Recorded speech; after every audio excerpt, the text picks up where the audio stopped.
Hi folks, you're with Tacitus today, your pushback channel, and thank you for joining this audio, radio, no pictures live stream.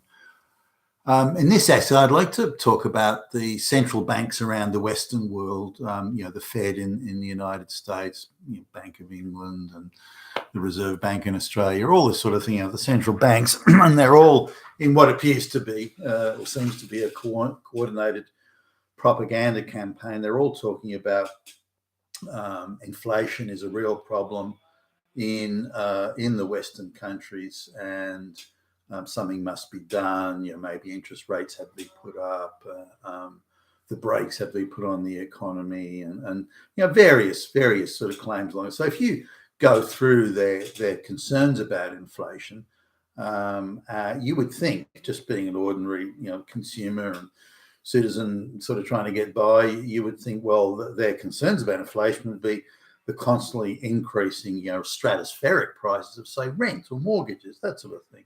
But no, that doesn't even get a mention. Well, then it would be the runaway increases in food prices. Not a mention.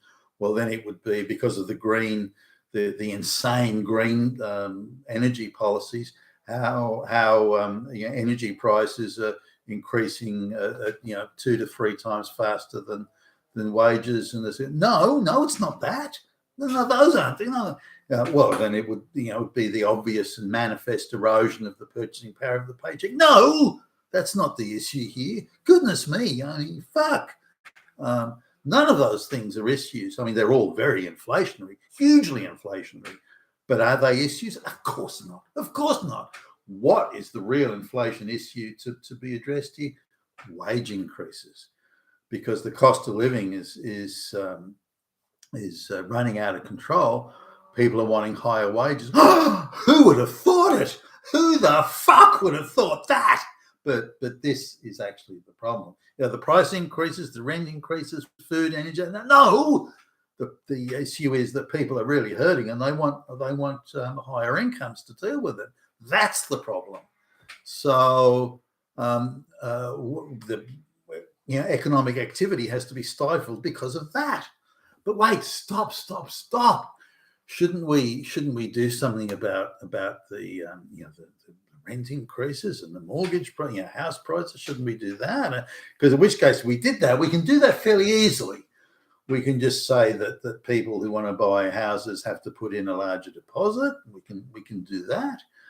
We can adjust the negative gearing around property tax write-offs for people who own multiple properties. We can adjust that. We can stop overseas bulk buying of residential properties in Australia, where some Chinese fucking warlord can buy hundreds and hundreds of properties. We can stop that and then leave these properties vacant. We lots of things we can do to dampen down the price of real estate and to reduce the price of rent. There's over something like 1.1 to 1.2 million properties. This is residential properties in Australia that are lying vacant currently. Now, it's a bit harder to get the stats on say, are these places habitable, or are they maybe going through renovation currently, and that sort of. But nonetheless, 1.2 million properties which is a sizable proportion of the real estate, 1-2 million residential properties, and these aren't single bed apartments, by the way. They're freestanding properties, as I understand it, or majority of them. So why isn't the government taking steps to make sure those properties are available for rent or for sale or this sort of thing? Every property that is for sale, certainly in the area that I live in, is being snapped up by Chinese and Indian, primarily Chinese, but Chinese and Indian investors. None of it's going to local people buying somewhere to live. Far from it. Quite a few of the ones that are being bought up are going to house coolie slave labourers in labour hire firms.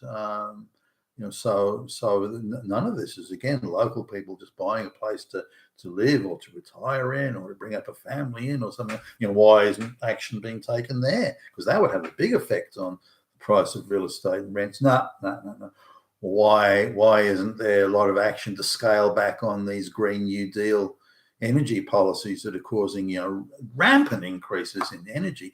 Just in the last few years, our energy bill has more than tripled, and we're modest users of energy. We're quite careful, but it's tripled.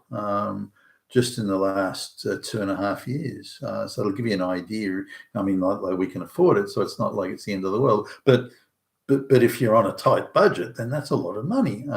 Why isn't that being? Why don't we scale back the Green New Deal? No, no, no, no.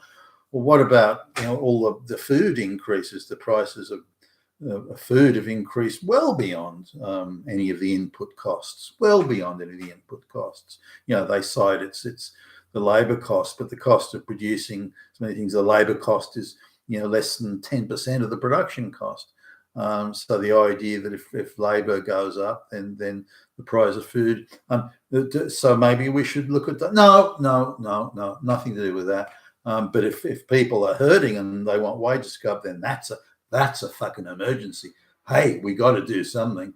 Now, let's say that putting up interest rates to stifle economic activity is something that would be reasonable. Then the first thing that does, given how highly geared so many people are, the first thing that will do is increase the price of houses and increase rent. But they view the banks, and they do this in unison, by the way. They all say that increases in rent, increases in food, increases in energy, any of those sort of increases, they argue those are not inflationary. They argue that they're not inflationary, which is beyond. You can barely comprehend such an attitude. But as soon as wages increase, then that is inflationary. That's a problem. Something must be done. That just shows how fucked up the people who are running things are. As long as the profits accrue to them, everything's fine. As soon as the profits that accrue to the workers and the populace and the civilians at large, then suddenly, only then, is inflation the problem.